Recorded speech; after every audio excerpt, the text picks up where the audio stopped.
This is the Nightwolf howling at you, and today we're going to take a look at Formo Toys Legends of Dragonore Wave 1.5 set of figures. So this box just came in the other day, and I've been looking forward to it. They are all just repaints of the Wave 1 figures. The big difference being, of course, is that they're supposed to be coming with a mini comic instead of armor pieces. So we'll finally get more of the story. I am going to concentrate on doing the unboxing here of the figures themselves, and then probably the comic book, which, well, we'll deal with that in a minute.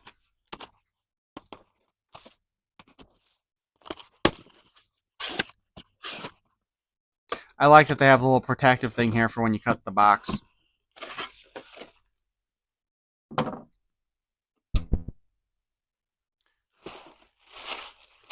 And first up, hold on, wait, hold on. Raitor, Heroic Leader?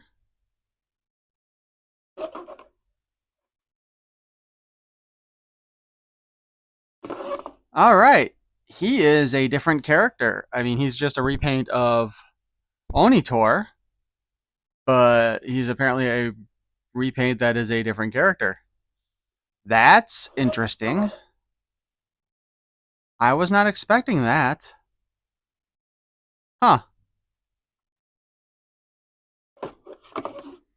So, surprise. But that also gives us more heroes this time around.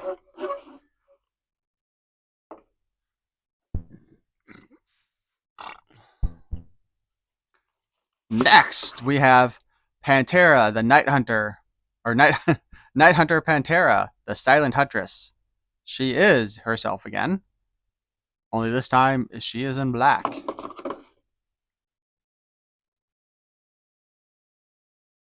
Also to note, it does look like they have different information on the back than they had on the previous ones.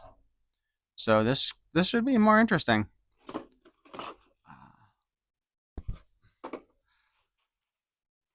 And for our third figure, we have Oskuro, the Evil Magician, Dark Apprentice version. So this would be, I guess, the younger version of him when he first started working for... what was the name of the person he was working for? Dear God, that text is tiny. What'd they do? Look for the smallest font they could do and use it? Anyway. Yeah, this is supposed to be his younger self, and it looks like his equipment comes in a clear plastic this time, so it looks sickly.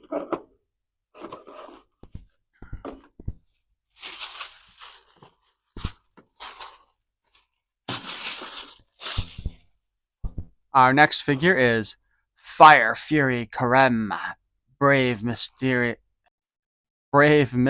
warrior. And this time I know his little his turban comes off, so we'll actually be able to do that when I open the figure up. Actually, the paint deco looks pretty good on him too. He looks evil as hell, but you know, I like the way the yellow's on there and everything, and it does gradiate quite nicely.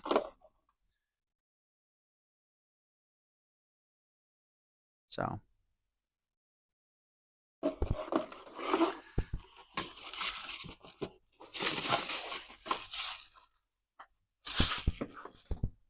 For our next one, we have Prophecy Vision Yondara, the heroic chieftain. And she actually looks pretty cool again in clear plastic. Clear plastic, not colored clear plastic, although there is some colored clear plastic on her. Don't you love the way I talk sometimes? Probably not. She looks pretty nice, actually. I'm not usually a big fan, I think, of the clear stuff, but it works out pretty well with her. And so I'm going to say this is her when she uses her dream self to contact or go into other people's dreams, I guess, might be a way to look at it. But we'll find out more when we get to read the mini comic. And that leaves us with our final figure in this wave. Glacial Mission Barbaro. Giving us our third Barbaro figure. I guess actually this is our third Oskuro figure as well, but you know, so be it. He comes with. It looks like he probably comes with the same cape that Oskuro came with, but we'll find that out in when we open him up. Overall, I think they look pretty nice.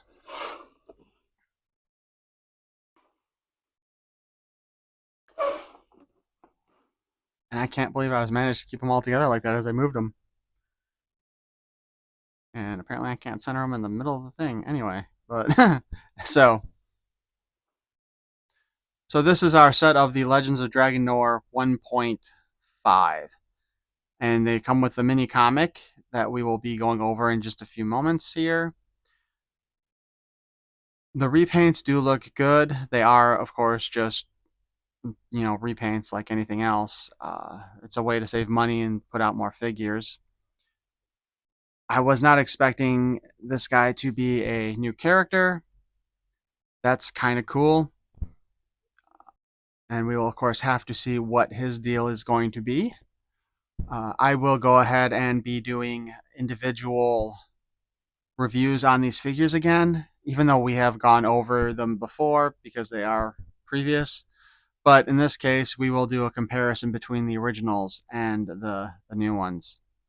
So I hope you will join me for that. Now, let's take a look at the mini comics, shall we?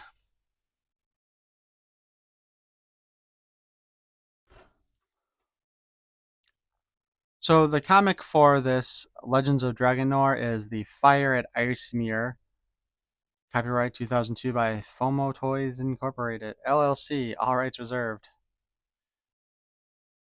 The story is by Pierre Broner, Joshua Van Piet, and Emilio Sanchalucia. Illustrations by Danielle Spazzini. Colors by Emilio Sanchalucia. Emilio is the one who does a lot of artwork too. I think he did a lot of designs for Masters of the Universe Classics or Concepts. So we'll take a look at the comic inside. The cover looks pretty good. We're actually seeing Oskuro, Pantera, Karem, and Barbaro in their 1.0 forms, it looks like. And we have the new figure, raitor.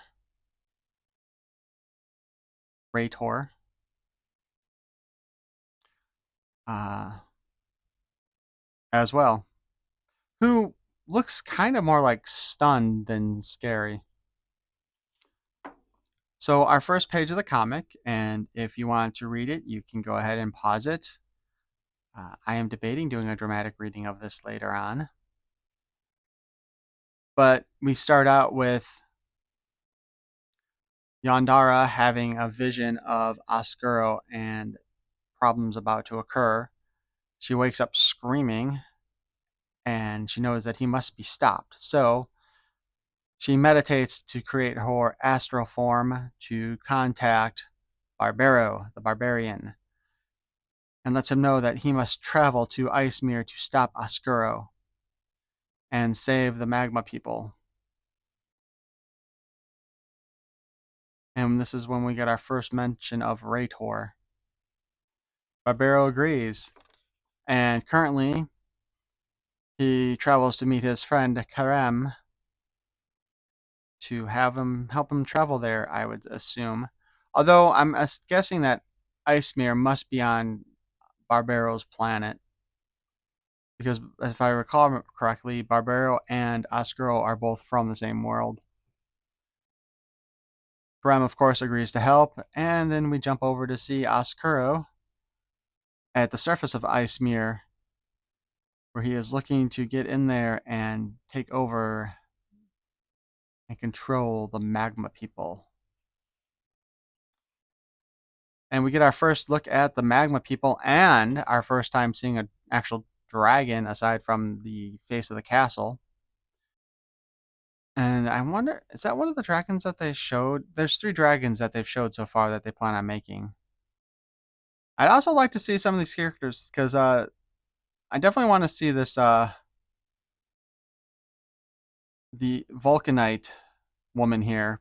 She's got a totally different bikini design than Yondara and Pantera. We also got a flame kitty. I want the flame kitty.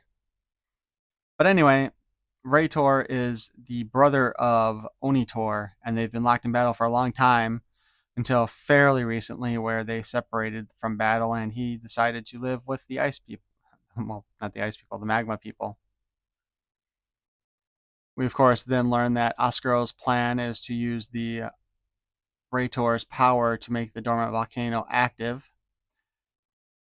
and shoot fire and flame over Edemayan region with smoke and bring darkness.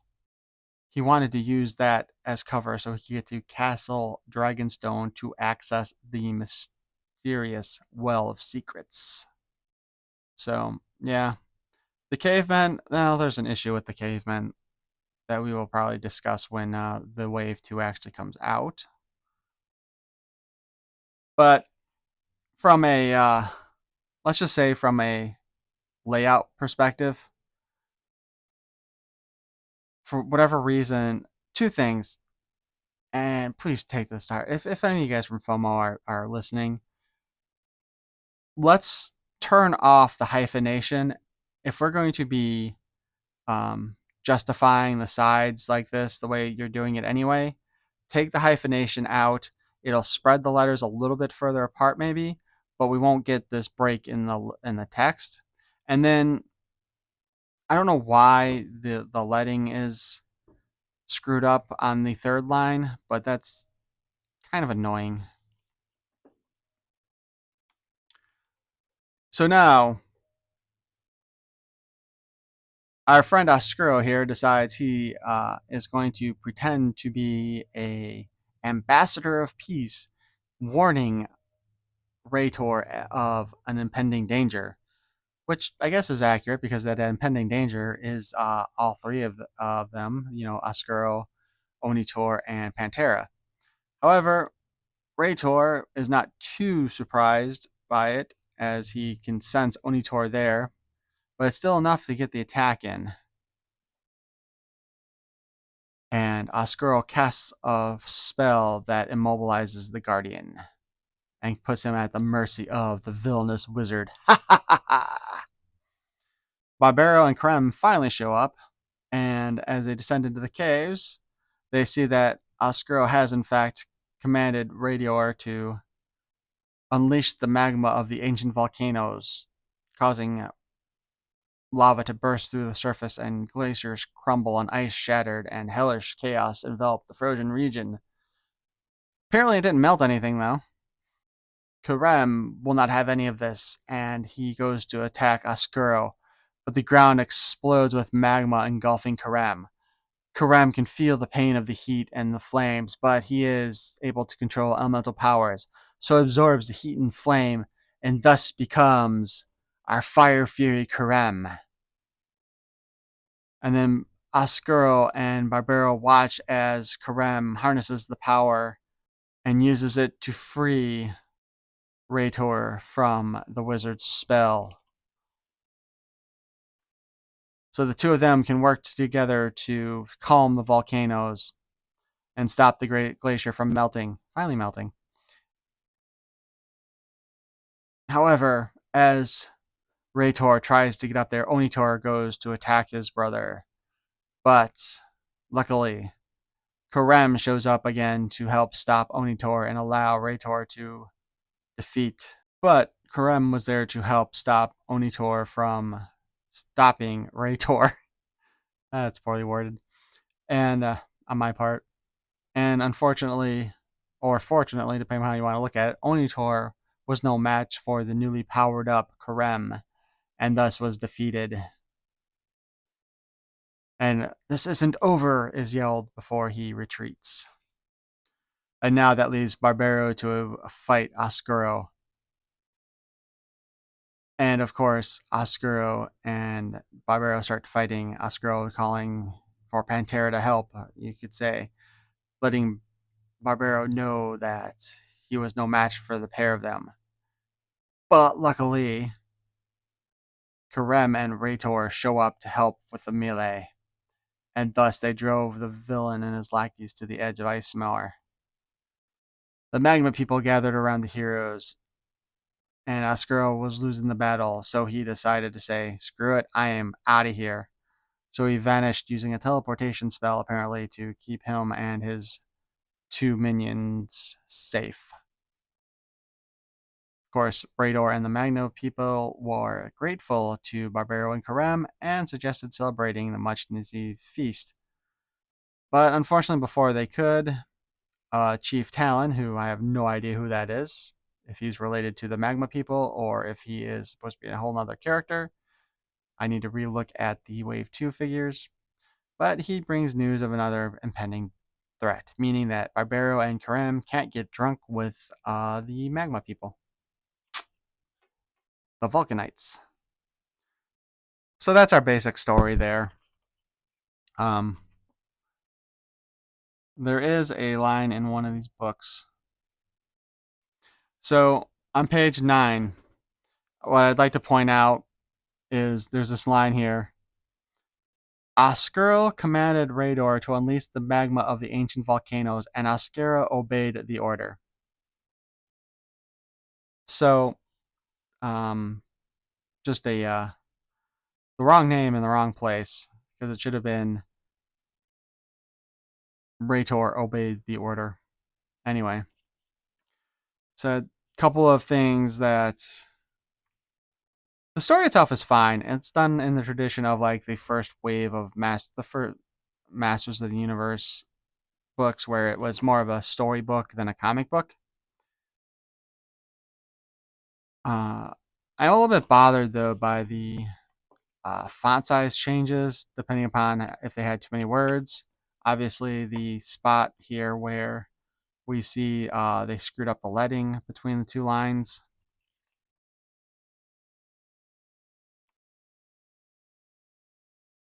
And then we had the page where they used the wrong name at the wrong time. But overall, the story is fine. I think it's a good start. I do kind of feel like there are some kind of issues with the basic story because of the whole well of secrets. Because from what I was understanding from previously with the information that we've gotten out with the figures, the well of secrets allows them to teleport to the other worlds. Karem has the ability to teleport to other worlds on his own. So the question remains: how do some of these characters get to jump worlds? So right now, all we know is that Oskuro is probably stuck there. So what needs to be in these stories at some point would probably be, multiple wells of secrets on multiple worlds. And by that, I mean you probably will want to have, say, we got the Castle Dragonstone, which I thought was referred to as Castle Dragonore originally, made from the dragon ore. The good guys have hold of one, probably the main castle, and the villains have hold of the other castle.